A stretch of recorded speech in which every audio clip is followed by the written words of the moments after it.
Sweet. All right, can you guys hear me? We're getting this thing started. Thanks for coming out.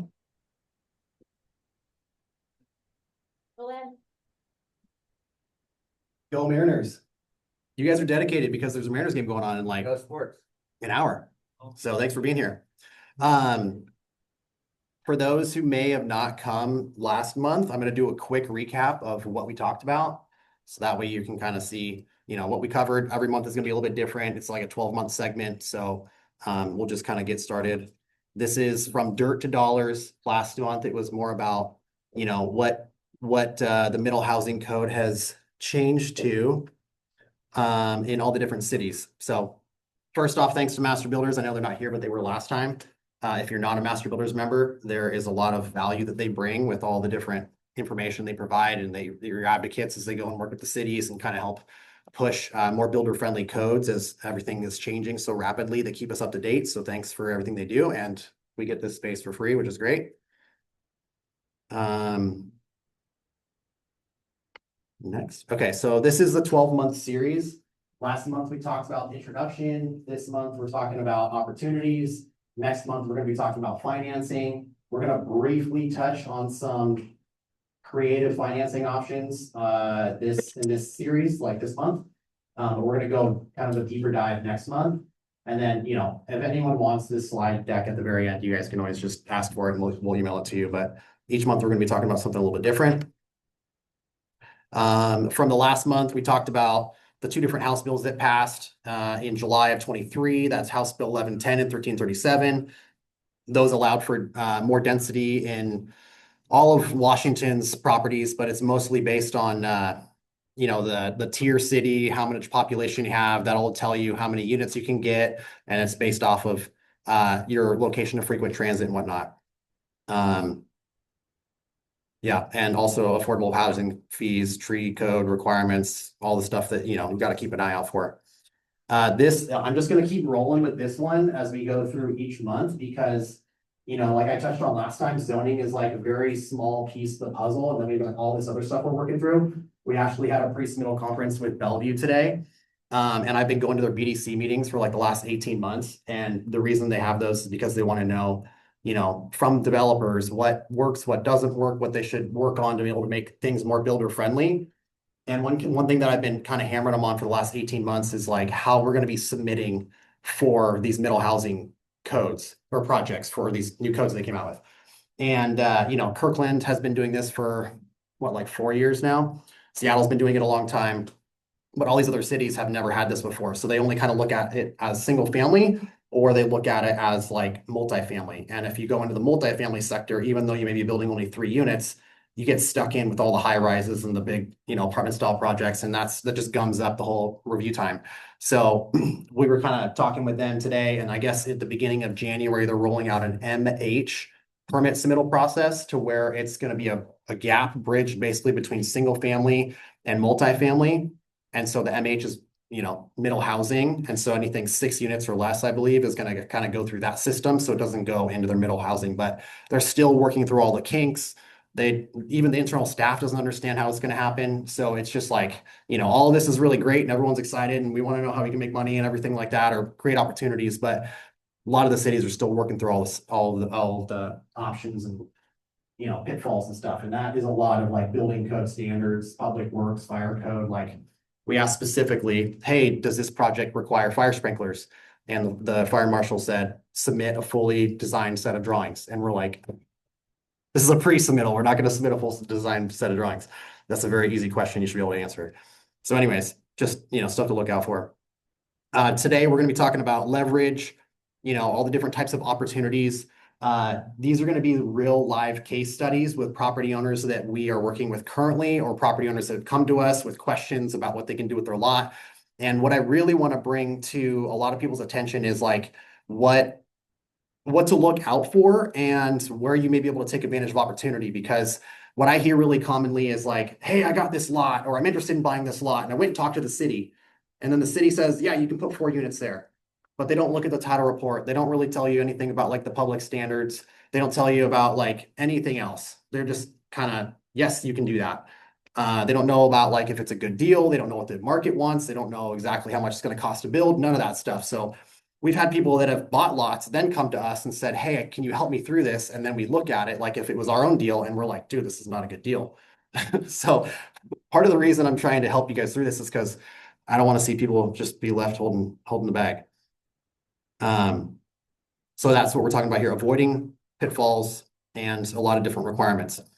A little bit of a recap, obviously, like House Bill 1110 and 1337 took 2 years to implement from the time it was signed into law in 2023.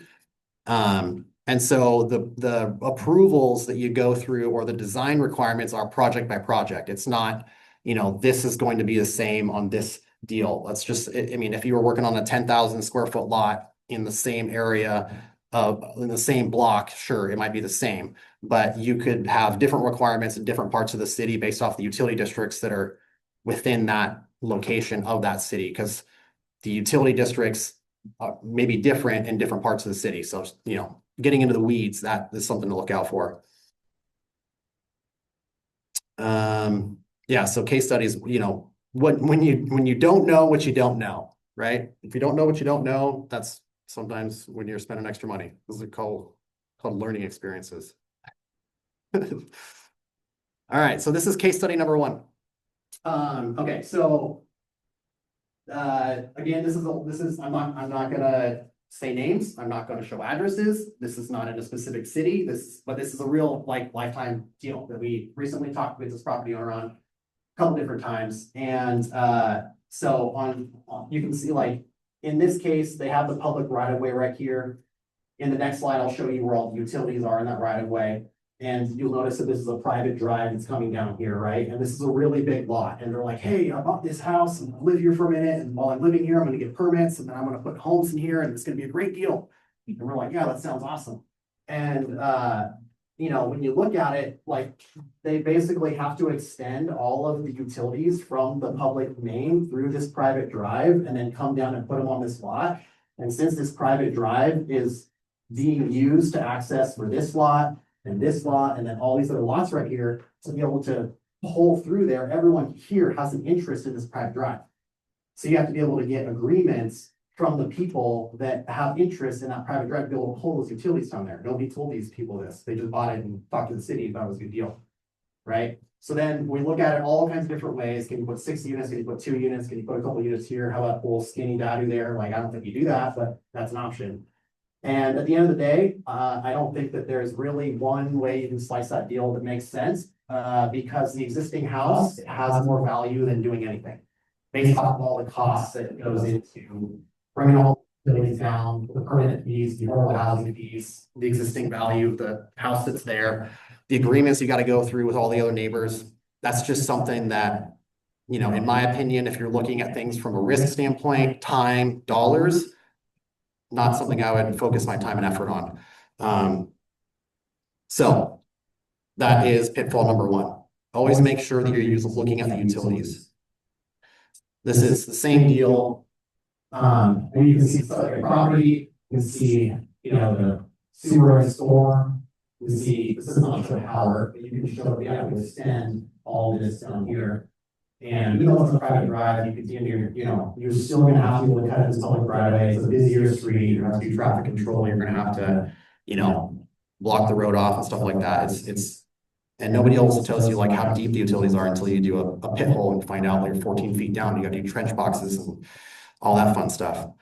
So the next one, some of you guys might have seen this one, but I thought this was really a good case study. Next slide, I'll show you actually Master Builders put together about affordable housing fees. So all of these different cities are requiring affordable housing fees based off of different metrics. Kirkland's, if you're over 2,000 square feet, you got to pay $20 a foot for every foot over 2,000 square feet. For Redmond, you got to pay $30 a foot for detached units. If they're attached, you got to pay $40 a foot. This is a Seattle deal specifically, not really new news, but kind of more now widely spread in other areas. You got to do MHA fees. So MHA stands for mandatory housing affordability fees. In this case, this is what the existing house looks like. This is in Crown Hill, not a really great location by any means, but this is just garbage, just rats, all kinds of crap in the backyard. And you could, like, if you look at the lot right on the other side of it, you could put 5 townhomes here. And if you think about, okay, there's an existing house here, there's a lot of garbage there, and it's not well maintained. And you could remove all of that and bring new life to this location with newer homes. It's gonna be not rat infested and it's gonna look nicer and it's gonna bring the neighborhood up. But if you look at the cost of the affordable housing fees and the rest of the cost of construction, everything else, even though this is a not so great house and you have all of this stuff in the backyard, you have to squeeze the numbers that you can pay for the land. And so therefore, yeah, I think that like it was worth 300 grand to a builder. You know, that existing house, even though it's pretty bad shape, is gonna be worth more. You know, it's just unfortunate because, you know, we kind of talked about this at the master builders meeting yesterday at the housing breakfast. It's just, you know, when you add all these things up, it just really stacks against the builder and what they can pay for a piece of dirt, which then that's just going to continue to sit there for a long time. Or maybe somebody flips it. But if somebody flips it, then you're not really adding any net new housing, which is the whole goal of us trying to add more homes, right? So I guess the pitfall in this one is just like making sure that you're calculating the fees accordingly. And then in addition to everything else. This is the case study that Master Builders put together that shows the townhome intakes, basically how many townhome units were permitted and when MHA got into effect. And then you can kind of see that 87%, I think is what the number is. I think it's 87% decline in permit intakes after they implemented MHA. Pretty significant. And so the other East Side cities are starting to do the same thing, right? Just, you know, like I said, Redmond's different, Kirkland's different, Seattle's different, Burien's different, Everett. Everett actually doesn't have any, but I know that they are working on potentially adding some. This deal came to us recently. They wanted a builder. I mean, I'm not a GC also, just so you know, but that guy is. He did a deal. Anyways, so like, some of the other things too that a lot of people don't really look at is your street dedication. So like if you're looking at this lot right here, right? You can maybe for those of you that are farther away can't see it. And for those of you that are on the screen, you can't really see it very well, but it's highlighted here. You can see that this lot actually stops here from the one behind it. And then it kind of jogs over and then it goes through right here. Well, when you're going to be redeveloping this lot, the city is going to take that piece of property. And a lot of times when the cities take property, it's eminent domain and they have to pay you for it. But when it's a dedication, they don't. And so in this case, you know, you may be like from afar, you may look at this lot and say, oh, this is a 9,000 square foot lot. Well, in actuality, if you have to dedicate this portion of the lot and you're not getting paid back for it by the city because we got to put a bike lane here or something like that, you're actually losing this whole portion of the lot for well, the city's taking it for free to be able to improve their streets and the builders having to pay for it. So somebody came to us, said that they're planning on building something here first, being on this busy of a street, unless you're planning to rent them, I wouldn't do that. But, you know, they didn't realize that you have to give away a portion of your property to the city. And so, you know, if you're a little bit of a novice and you're looking at a property and you're seeing how big it is and how much you may have to give away, it really reduces the footprint of the units, how many you can build, what the sizes of them are, stuff like that. This is a similar scenario. You can kind of see here that like you have this whole street that comes through. And so when you're looking at this lot, it's a big lot on paper, right? You look on Redfin, you look on Zillow, you go on the public records information. It's a huge lot, but in actuality, you got to dedicate this whole portion of the street or this lot back to the street for the city. And then you got to do your full curb gutter and sidewalk all the way around the whole outside.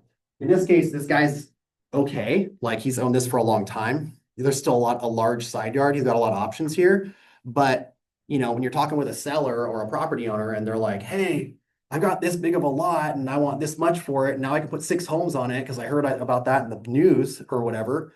You're like, yeah, but you don't actually, because you got to give away like 3,500 feet of it. And so like this is more like the education part of things and making sure that people are aware and understand. So dedications, not getting paid for them. This is kind of going into more of a positive side of things. So another live case study we're working on right now with a property owner. This is unincorporated Snohomish County. This is in the UGA. If you don't know what UGA is, it's urban growth area. And so like in this specific instance, they own this house, and when they bought this lot, had a mobile home on it, scraped it, just, basically the same owner, they just live next door to it, and they're like, finally, hey, I heard something, I don't know what to do, I don't know how to do it. So you can actually, in the UGA of unincorporated Snohomish County, you can put up to 4 units residentially, and it's zoned residential. I think this one's like R7200 or something like that, or R9600. I'm looking at Ben, but 7200. There you go. So in unincorporated Snohomish County in the UGA, you can do 1 single family home and 2 dados, or you can do a duplex and 2 dados. And the one thing that's cool about Snohomish County is that your dado, you can have up to a max of 1,200 square feet, and then your unheated storage space can actually be like unlimited.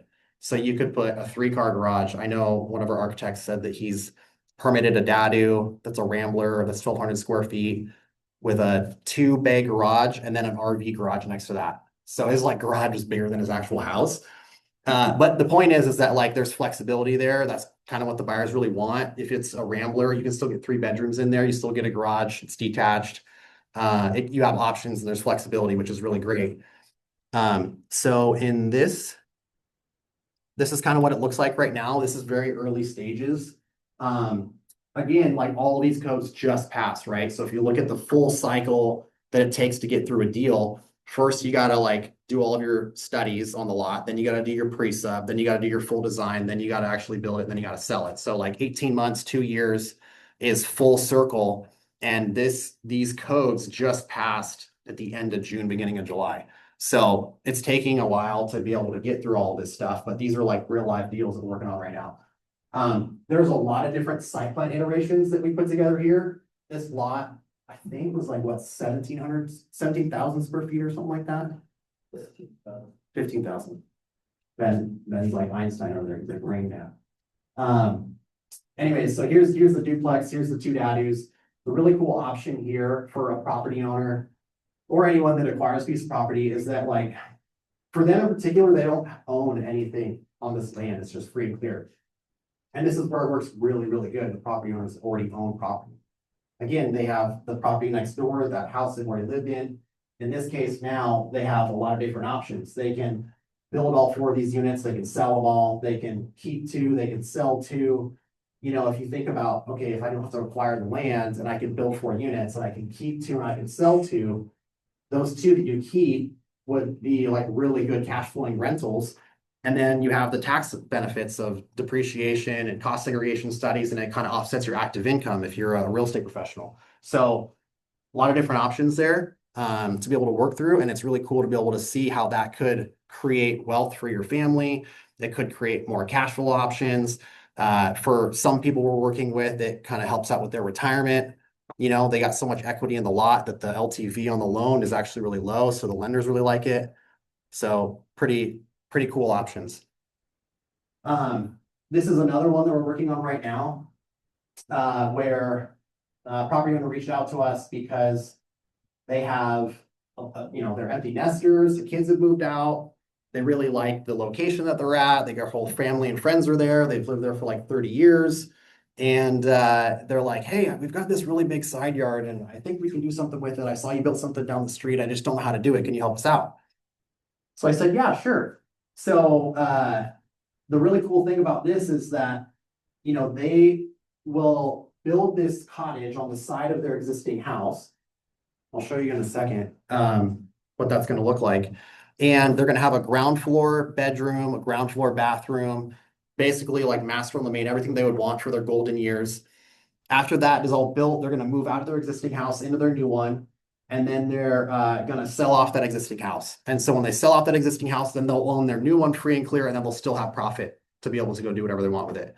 It's a really good location. They own it free and clear. So it's a really cool option for them to capitalize on. And it just allows them to be able to have, more funds to do something with when they're golden years. This is what that house is going to look like. Kind of a modern look. They actually have like a little putting green in the backyard. It's kind of cool. This is another case study. I think that Tyler particularly likes this one.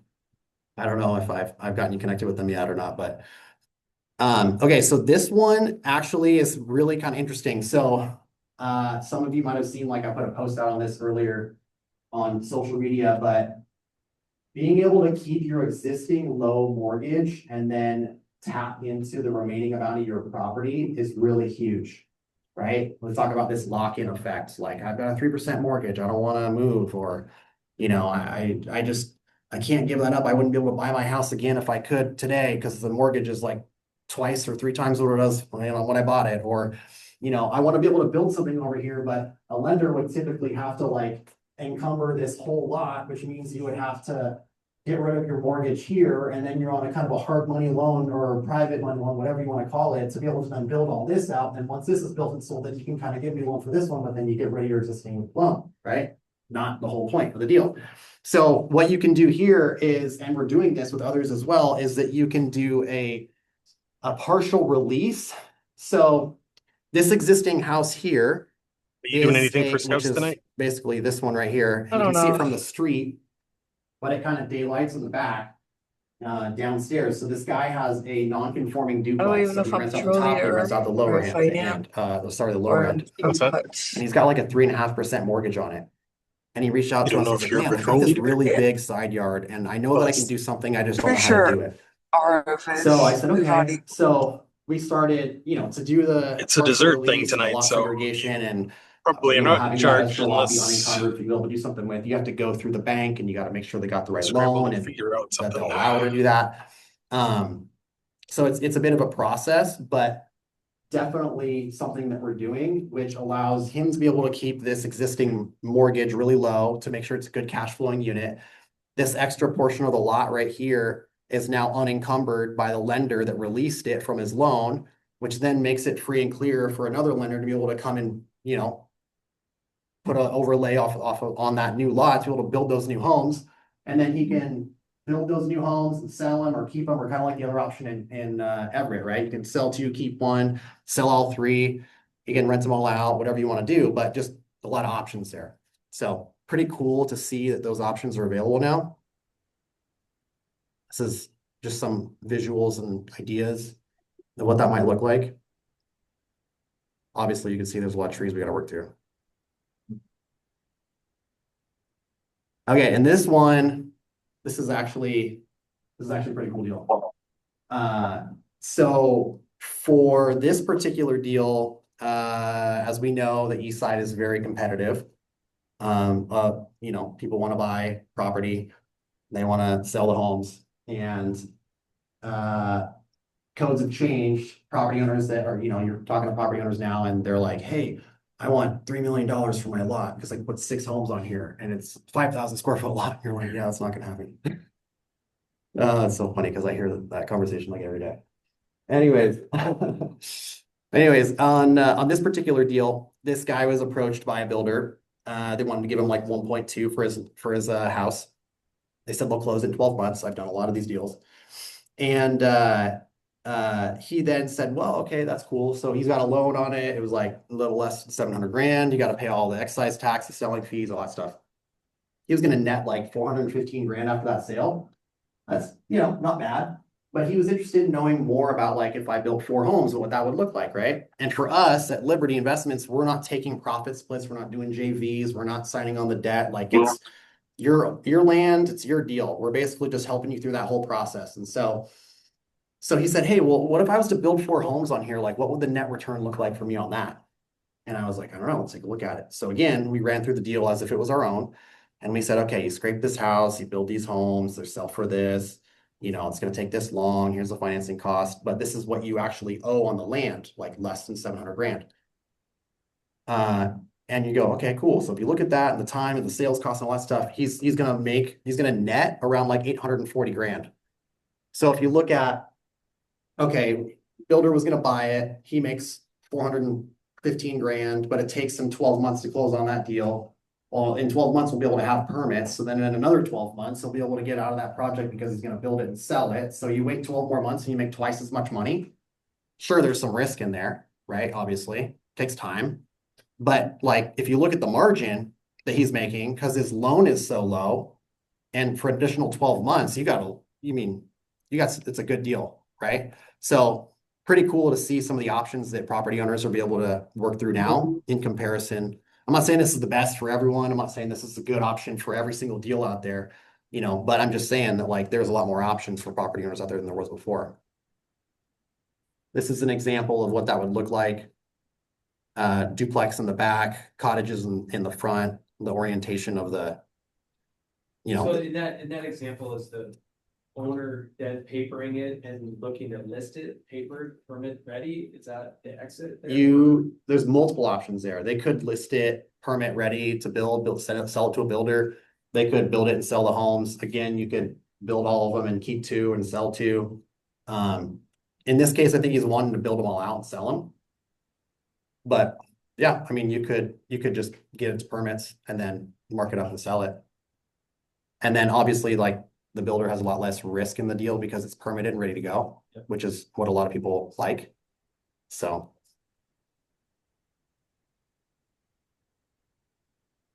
This is that red, that one that I was telling you about that has that street dedication down here. Right? So he came to us, he was actually a referral to us. And he was like, hey, I heard that I can do more here. You're the guys, I just don't really know what I can do. So I said, okay, cool, let's take a look at it. So he has, again, like he's got this house, he's lived here for I think 20 years or something like that. And he wanted to know kind of what his options were. And when you look at something like this, like corner lots usually are kind of a pain in the ass because you have to do all the infrastructure improvements like curb gutter and sidewalk, probably an ADA ramp and a curb ramp right here. I don't know. I mean, Christian knows all this stuff, but like that's what you got to look at. But he has a lot of different options. You can scrape the existing house and you can build 6 new homes. And again, this guy, I think he owns a lot free and clear. So if he owns it free and clear, and let's just say if I was a builder, because we haven't looked at it from this option, if I wanted to acquire his property, I think I was around like 1.8 million with close-on permits. And this guy has no loan on the land. So if you look at like the margin that a builder is looking to make, and then you look at like if he has no loan on the land and you tack that on plus the profit, I mean, like he's looking at like maybe, what was it, James, like $3 million or something like that he was gonna net. That's like huge. Where's that lot? Can't tell you. I don't know what he's gonna do with it though. He's a little indecisive, but this is one option, right? You dedicate the street, you build your 6 cottage units. They're detached. You get 2 parking spots plus your garage. You got a little yard. Like that's everything everyone wants. This is the other option. You could keep the existing house, kind of do what I was telling you about in that other property, where you keep the existing house. If you had a loan, you could, do the lot segregation, partial lease, all that stuff. Or in this case, you would just condo this portion of the lot. You would have to, have some sort of agreements to allow for, utilities and whatnot to be worked because they're gonna have to come all the way through. But, he could, in this case, you could build these 2 new homes and sell them off. You could rent them. You could get it to permits. You could sell it at permit issuance. And I'll take it in a second. In this case too, like if this guy just wanted to like break off his whole side yard and said, hey, like I don't want to do any of this stuff. I just want to sell off my side yard. That side yard is probably worth like 400 grand. Easy, raw, without having to do anything. So another option for the guy to be able to go through. Kind of a different scenario, same thing. Yeah, and those are like some of the better ones that I was just showing you guys, some of the worst case deals, some of the better case deals, all the different options. I know that we got to be cognizant on time here. Looks like we're a little bit ahead of schedule, which is good. But yeah, that's kind of what I got for you guys this month. I know that was a lot really fast. But any questions? Scenarios where you're able to, or that your understanding is that a lot can be sold before permits? Yeah, you can sell a portion of a lot before permits. Yeah, like in this. Under you can lot subdivision or just housing or. Yeah, so if you wanted to do a ULS, you got to go through the short plat code. I wouldn't do that because of the time that it takes, and then I'll hit like, what is it, like a half-mile radius around this whole property, they're gonna be like, hey, we're short planning, hey, we're short planning, you know, and then you gotta like have everyone give you an appeal or whatever, they're gonna see what you're gonna do. So what you would do is you would just condo off this portion of the lot, you would put a fence up, and then you would just sell this off.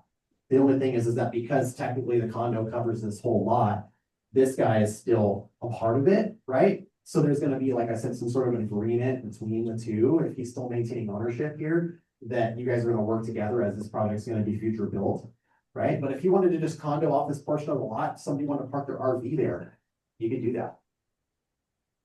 I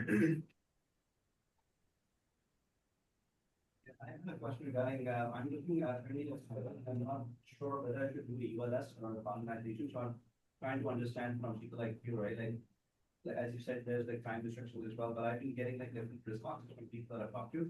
So my question is like, is if you do a ULS and get a property built on it, is that like more valuable than having like a colonization done?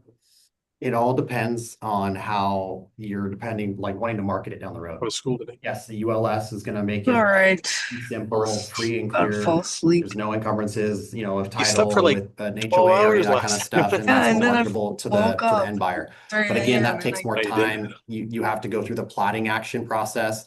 A lot of times these cities are requiring you to submit your ULS with your permits. So if you're saying, hey, I just want to break this lot off, some of them right now don't really understand how they're going to review something like that, because you're like, well, I don't have any permits, I just want to break this lot off. And they're like, well, they kind of get like stuck. They don't know how to think outside the box, you know? So if you, sure, yeah, you can do that. Takes more time, takes more money, permit fees, appeal notices, but you could also condo it and just sell in like 8 weeks. Right, if you don't mind, I just have a follow-up question on that, so. Yep.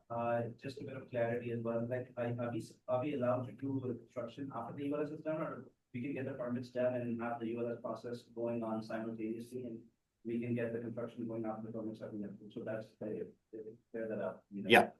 So right now, like, for example, Bellevue and Kirkland, if you want to do a ULS, you have to submit it concurrently with your building permits. So you're submitting your GD permit or your LSM, depending on where you're at, Kirkland or Bellevue. You're submitting your ULS. After that kind of goes through its process, you get your first round of corrections. Then you're submitting all your building permits, and they want it early on. We have some projects right now where we've done like a full set of plans, like we're under construction right now, right? And the ULS thing wasn't allowed before, and we're gonna condo it. And I said, hey, like, we're just breaking ground on this cottage project. Can we do a ULS now? And they're like, Yeah. well, we just reviewed the whole project, and so we gotta have to send it back through the whole system, and that'll probably take about 12 months. By the time you get through the 12-month process, like, your homes are on the market, right? So does that kind of answer your question? Like, you kind of right now have to do it concurrent with your permitting and design. I know that in Seattle, you don't have to do that. It can be after the fact. And a lot of times the Seattle guys building townhomes would do it like once your foundation's set and you know where your fence lines are going to be, and you can kind of go through a little bit quicker. But these east side cities are not the same way right now. But with the ULS, it still doesn't cover the title on both properties or all of the properties that have been subdivided to something that's a substandard lot, though, right? Correct. Yeah, your ULS will allow for substandard lots. If you've got like R 7200, it doesn't, the lot minimum doesn't need to be 7200 because it's a partial of a full But just parent like lot. like you're not off. You can't just do anything you want. with Correct. Like, Yes, going to, the title will reflect restrictions correct, for the total lot coverage. correct. Okay. Yes, yes, yes, yes. If you were to have a 20,000 square foot lot, it's R20 or whatever, and you were to break off 10,000 square feet, you can't build 6 units there because it's part of a parent parcel, which is the lot minimum or 20,000 or whatever. So Yes, the parent parcel will always show what it had, and then the secondary parcel can only do what's left. correct. Yes.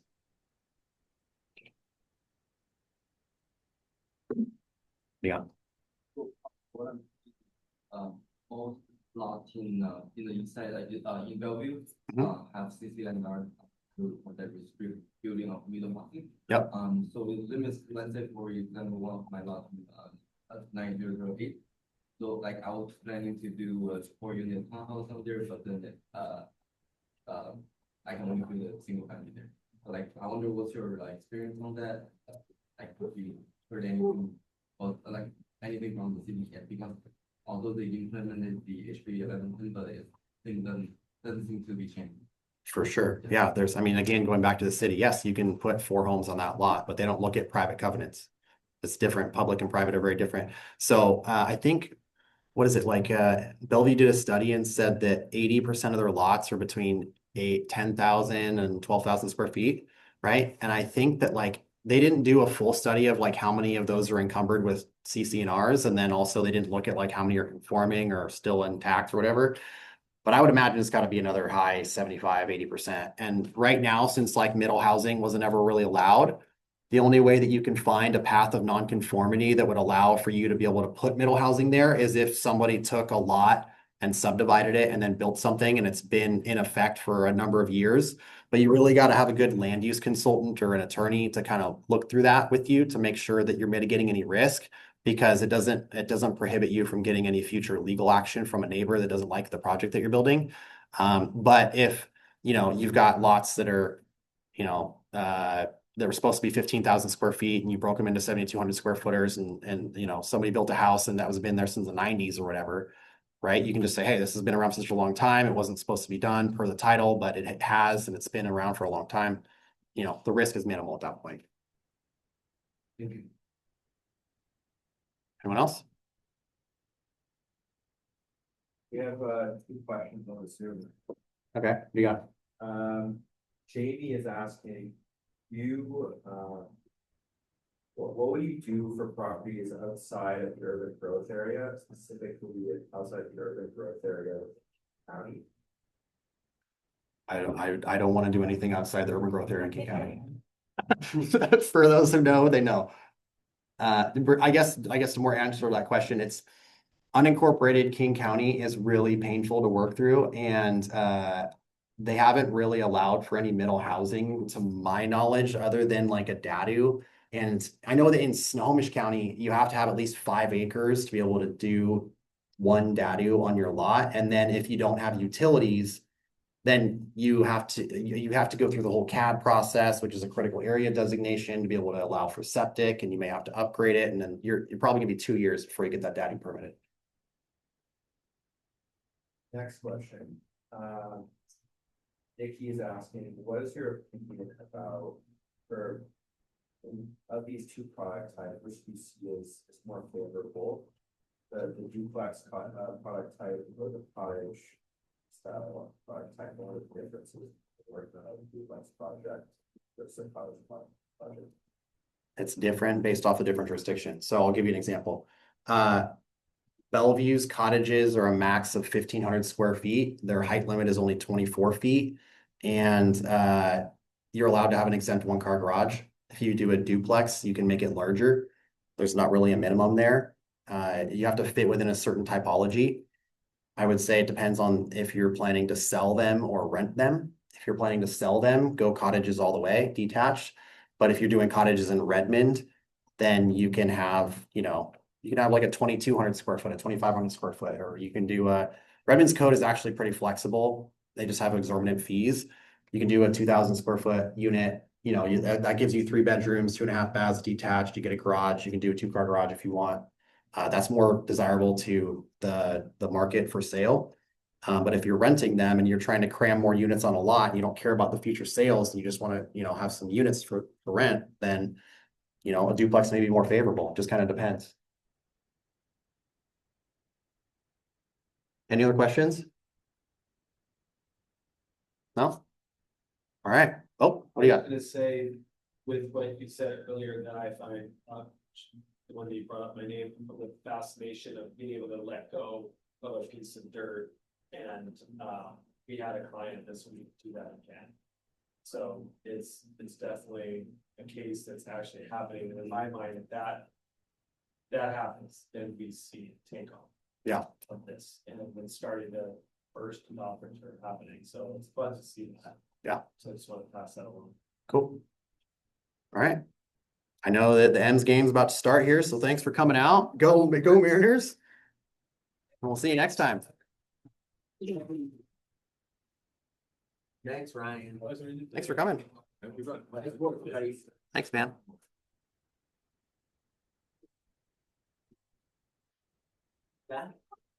What's up?